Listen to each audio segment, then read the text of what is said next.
Hello everyone, Jules here. Today I'd like to talk about a great book about Lovecraftian magic.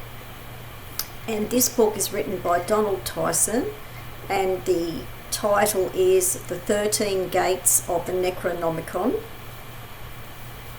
So here is the book, and this is published by Llewellyn. It's quite a thick book.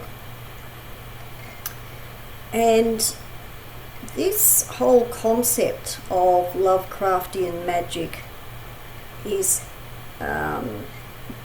inspired by the stories written by H.P. Lovecraft.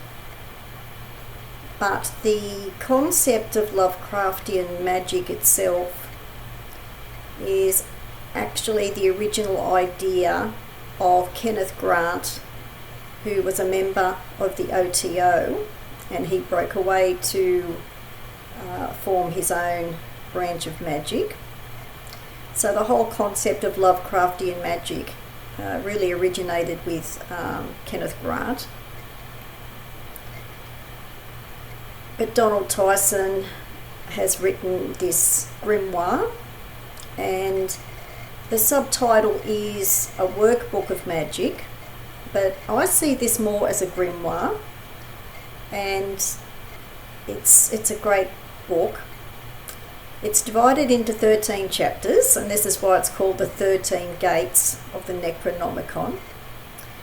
And for people who are wondering what the Necronomicon is, it's basically a book of magic that is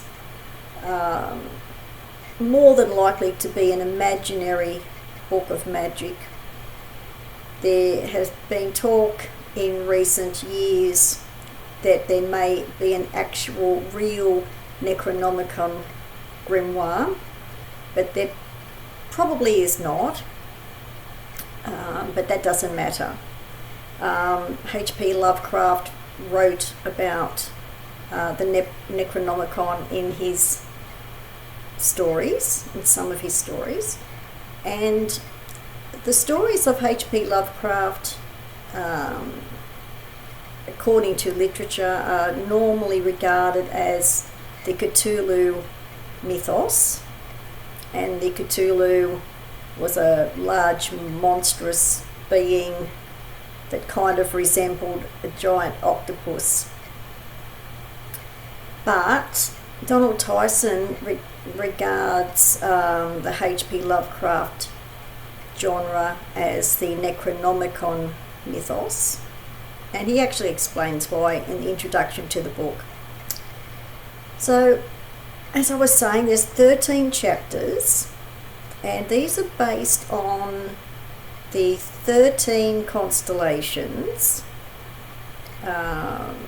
So a lot of people know the 12 constellations of the zodiac, but Donald Tyson includes Ophiuchus in here as well, which is the constellation that is between Sagittarius and Scorpio. And Ophiuchus is also known as the serpent bearer. And within each of the constellations there are the fixed stars. So this is, the 13 gates is based on the magic of using the fixed stars. So for people who are kind of wondering whether the fixed stars, the precedent of using the fixed stars, it's a very old form of magic based on Babylonian and Persian magic, who are really responsible for Western astrology as we know it anyway. And the Golden Dawn did work with the fixed stars as well. So in the introduction to the book, Donald Tyson mentions that working with the 13 gates, being the fixed stars, could actually supplement magic that is used along the lines of the Golden Dawn or the OTO, if you wish, Thelemic magic. as well as Golden Dawn rituals. So I'm going to talk about what's in this book. So you have a great introduction. It's a good idea to read the introduction. So this was written in about 2010, but I've got a 2021 printing. So this is still in print. So you've got this divided into 4 main parts, because that is for the 4 directions. And these are called Eastern, Southern, Western and Northern gates. They are the main they're the main gates, but they're really the 4 gates. These 4 major gates are really like the walls, and I'll show you what I mean by that in the diagram that's in here. So then you go into, they're all divided, each of the 4 main gates are then divided each into 4 as well. But the northern gate is separate, and that contains the 13th gate. So you've got the eastern side. I'm just going to call it the eastern side because they're really 4 walls. And I'll show you the diagram. The eastern wall is divided into, he's called it persons. You might want to think about this as possible entities. So that is the eastern wall. The southern wall is called places. And these are the entities and the places. All of these things, this is like a grimoire, and they've all come out of most of these things have come out of the imagination of H.P. Lovecraft. Then you have the western gate, or the western wall, that is about things, and then the northern gate, which is the 13th. The northern wall, which contains the 13th gate. 13th gate has rites and incantations. There's a bibliography in this book. There is an index. And there is a separate section at the back to list all of the mythos works by Lovecraft. And I'm going to show a couple of books, a couple of anthologies at the end of this review for people who are interested in getting some Lovecraft anthologies.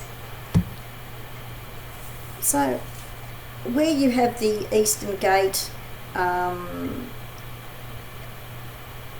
you've got gods and devils and monsters. The eastern wall, which really has entities, but he's calling it persons. The southern wall of places has alien dwellings, the Dreamlands and other worlds. So these are all inspiration for people who want to practice Lovecraftian magic.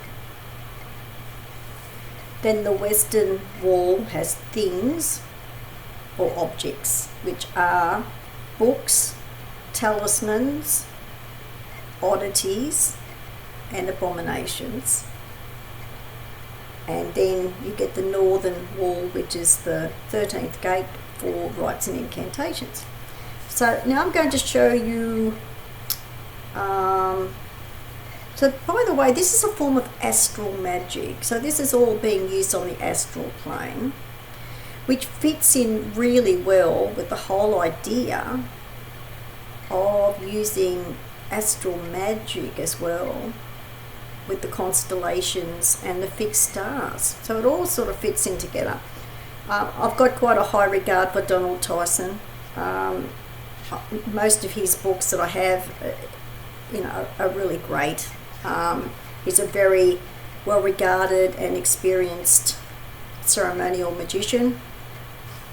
Okay, now just to give you an idea of what's in here as well, I'll just go to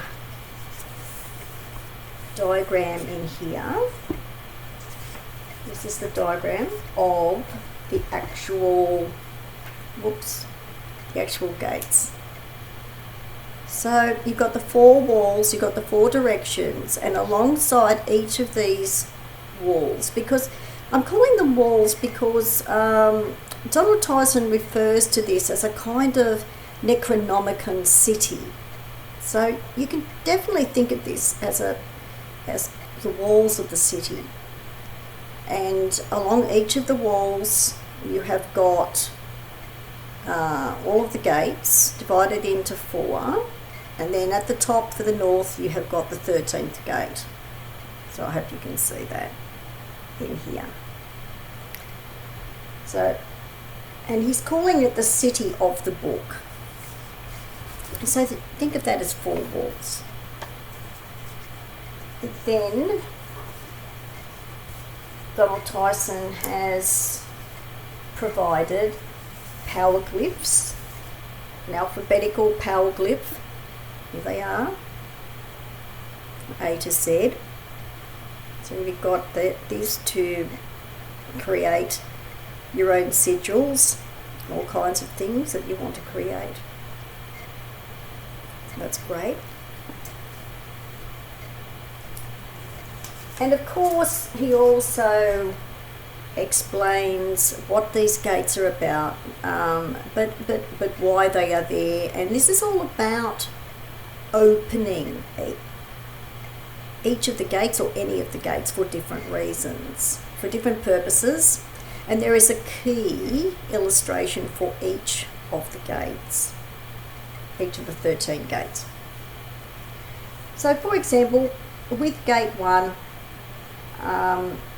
it's called the ritual of opening Sagittarius, the constellation of Sagittarius. And so, for example, the first astral gate, it has a key. Here's the key. So there's an illustration for each of the astral gates. On the opposite page, you have got when the sun passes through Sagittarius with the dates. You have got, this is really interesting, he has actually got 2 fixed stars for each of these constellations. He hasn't just chosen one, he's chosen 2, and he has done that because he has got a right pillar and a left pillar. So that's why there are 2 fixed stars for each of the constellations. He's also got a symbolic representation to represent the constellations as well. And he has got a description of the particular fixed stars, what they mean, what they represent. So you've got that for each of the gates. Then there is a drawing.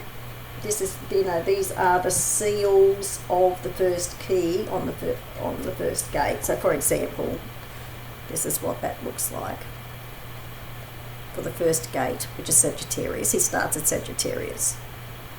So that's that there.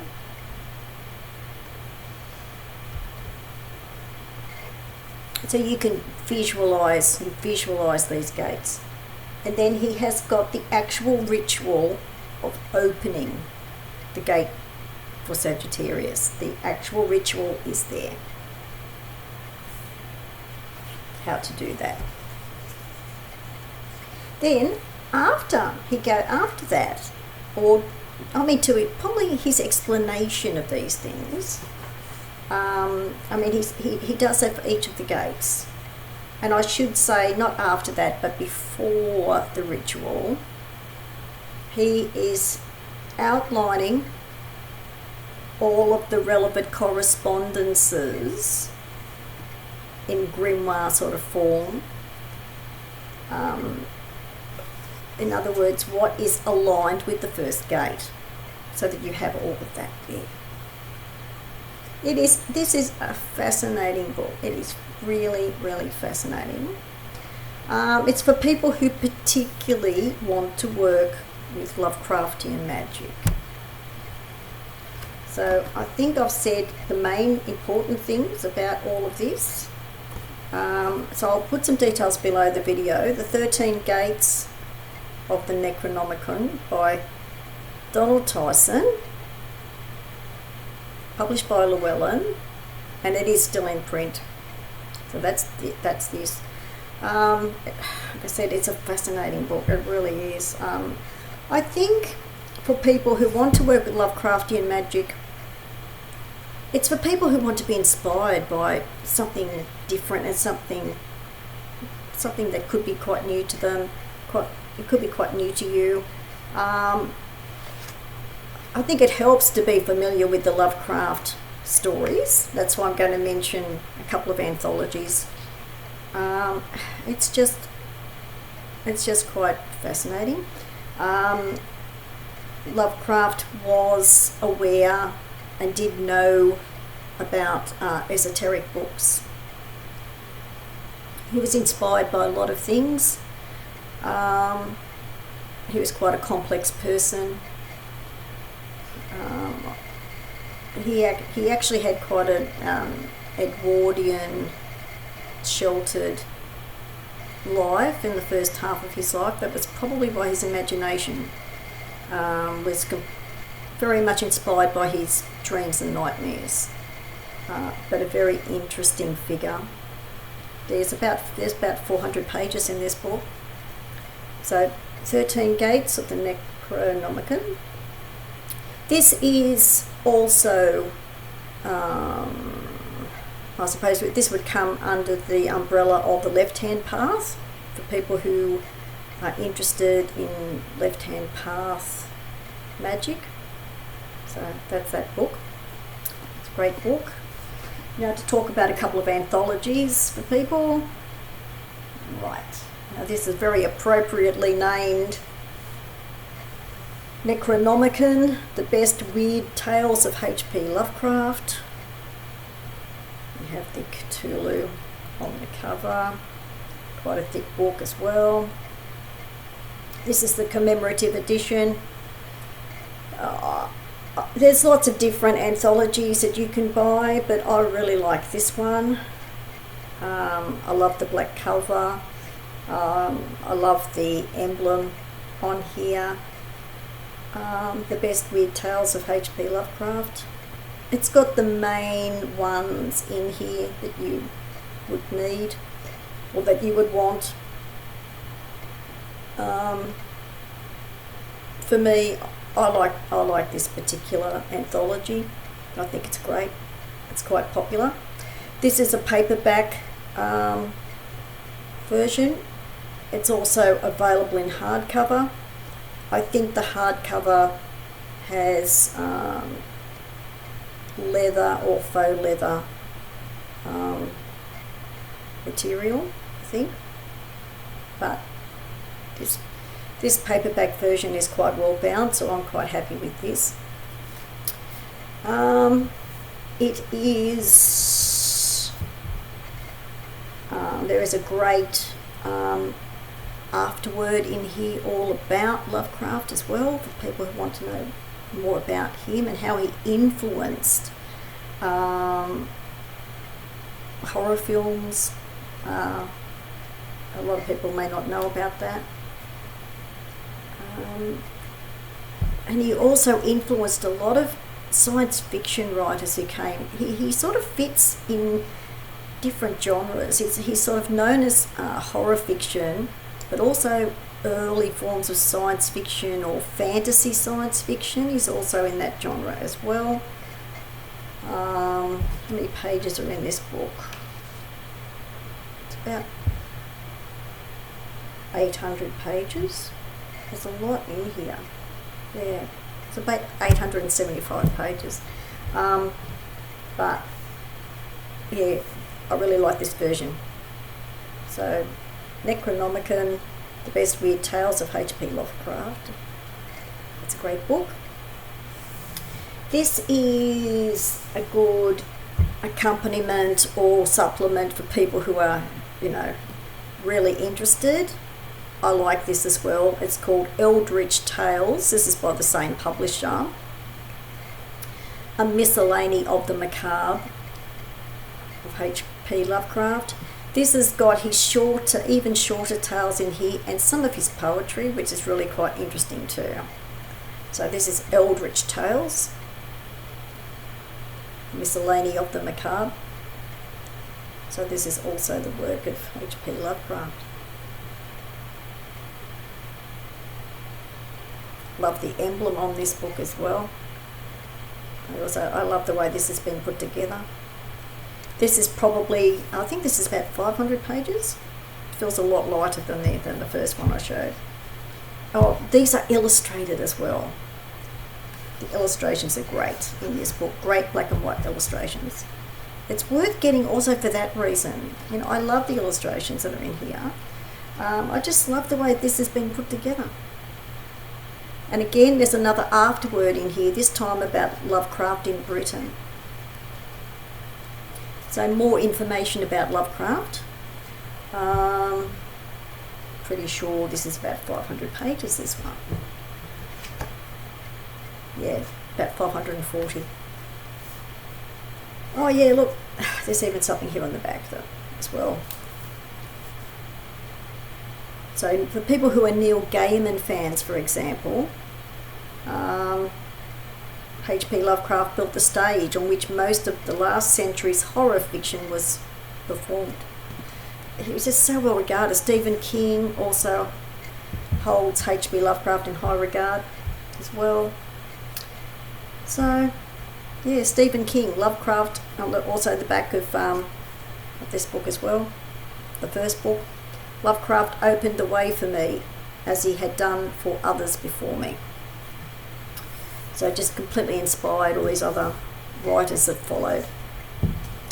Okay, so there are some books about H.P. Lovecraft, his work,